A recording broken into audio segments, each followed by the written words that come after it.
One of WrestleMania's greatest collisions comes to its scintillating conclusion with Razor Ramon just managing to outlast Shawn Michaels, claiming possession of the Intercontinental Championship at WrestleMania 10.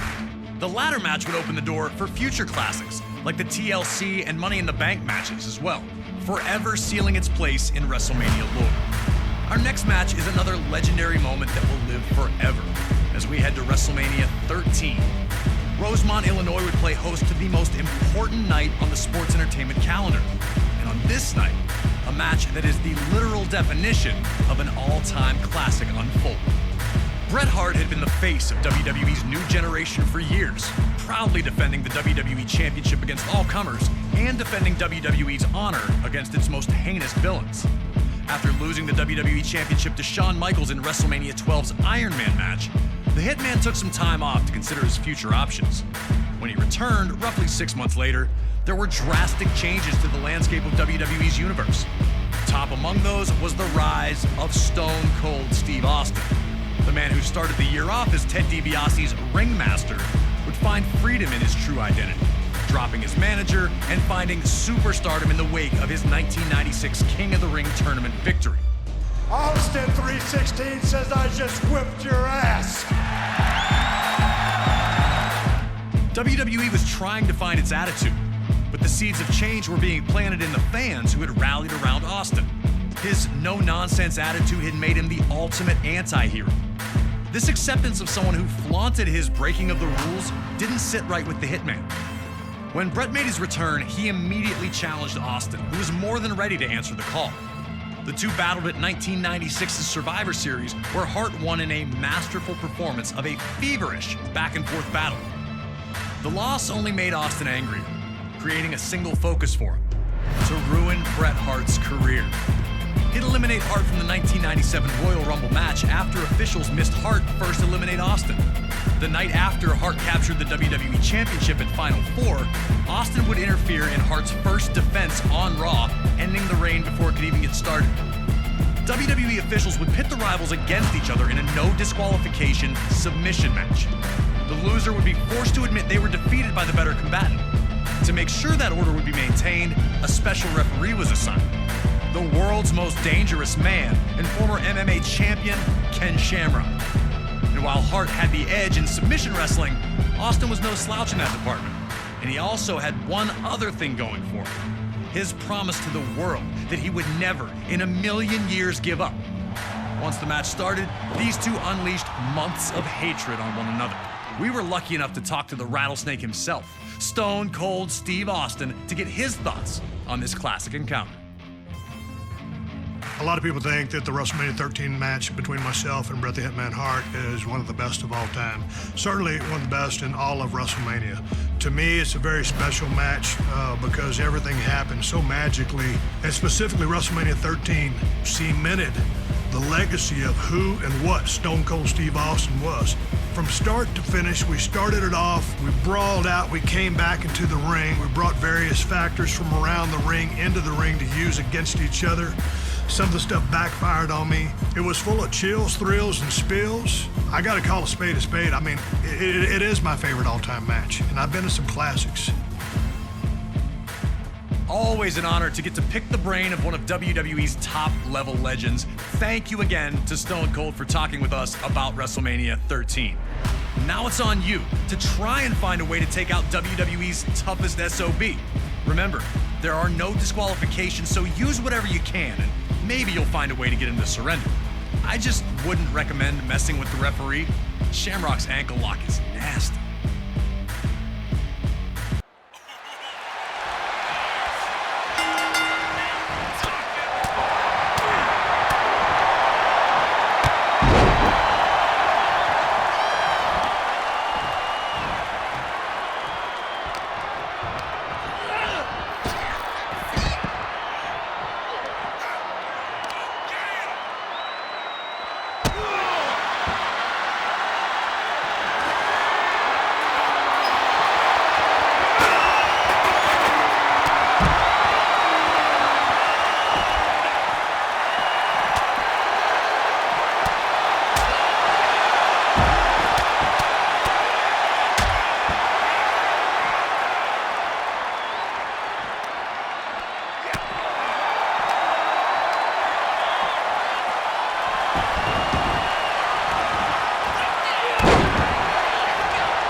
Hart immediately showed why this match was perfect for him. Instead of just punching Austin's face, he'd attack Austin's legs instead. Bret wanted to make sure that his search for revenge also ended with him victorious. Hurting Austin in a losing effort was worthless to him. Hart knew every single attack would be used to set up his vaunted sharpshooter, so he started the work early. The Hitman would also find ways to mix his technical style into a more vicious approach, like when he locked Austin in a figure-4 leg lock around the ring post. Normally, a hold that would be subjected to a referee's 5 count, Hart could inflict damage until he chose to let go. And just how much damage had the move done? Had Austin's knee brace offered any type of defense against the maneuver? Austin had the reputation as a brawler, but Hart was showing that he wasn't completely out of his element in this no disqualification match. Bret looked to keep things relatively simple, and so far the plan was paying off. Work the leg, break it down, and the submission opportunities would come.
As the two continued to fight, the action would again return to ringside.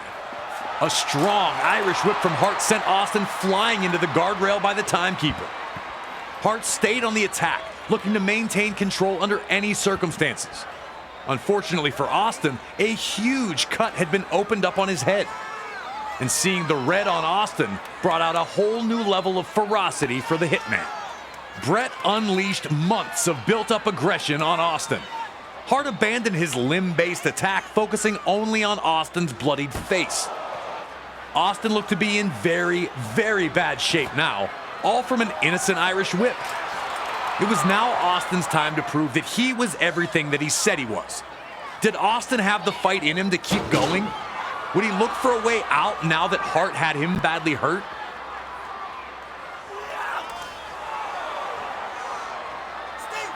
The Hitman was now in firm control, with Austin in big trouble with a nasty wound on his head. Things were not looking good for the Rattlesnake.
continued to maintain control, but Austin would not stop fighting back.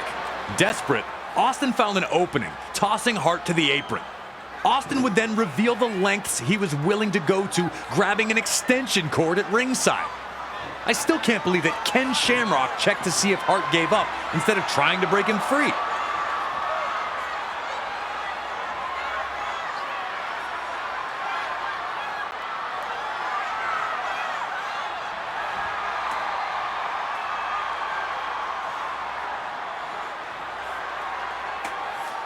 Just when it looked like Austin was finding daylight, the resourceful Hitman clobbered him with the ring bell. Austin had already looked like he was nearly finished. The fans, who had steadily grown louder in favor of Austin, tried to rally the Rattlesnake back to his feet one more time. Cut bad and now down again. Was there anything left in Stone Cold Steve Austin? When Hart locked in the sharpshooter, you could see two clear reactions. One group was loudly cheering, sure that the Hitman had done what he needed to do, and that victory was coming. The other group sat with a mixture of disappointment and hope on their faces. Austin was in trouble, of course, but there's no way Stone Cold was going to give up, right? Bret continued to pull back, remembering all the things Austin had said. Remembering his unfair ouster at the Royal Rumble. Remembering Austin costing him the WWE Championship. And Stone Cold kept fighting. Austin refused to give up, refused to lose to someone for whom he held so much disdain. Now it was the Bret fans who looked worried, and the Austin fans who began cheering, hoping to will their guy to one last incredible act. Bret pulled back and Austin pushed forward, taking every last bit inside of him to try and fight his way out of the sharpshooter. But on this evening, it wasn't to be. Bret nearly toppled over, but managed to rebalance and reapply the hold. Austin, in one of WWE's most memorable visuals, would struggle one last time to find an escape before collapsing unconscious. Special referee Ken Shamrock would call the match here, as Austin was no longer able to defend himself.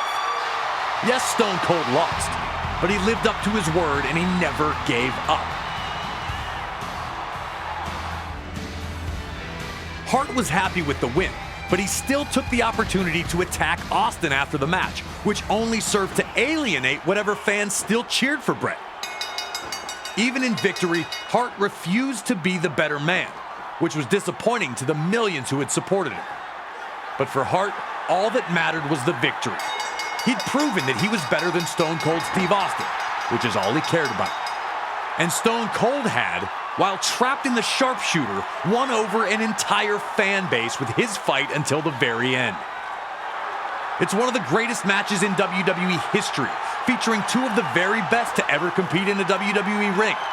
It made Stone Cold Steve Austin a generational superstar, and it showed that the Hitman wasn't only a technical wrestler. Counter holds, ringside brawling, and lots of weapons, along with one of the most famous endings to any WWE match ever. Such a classic. I never get tired of this match.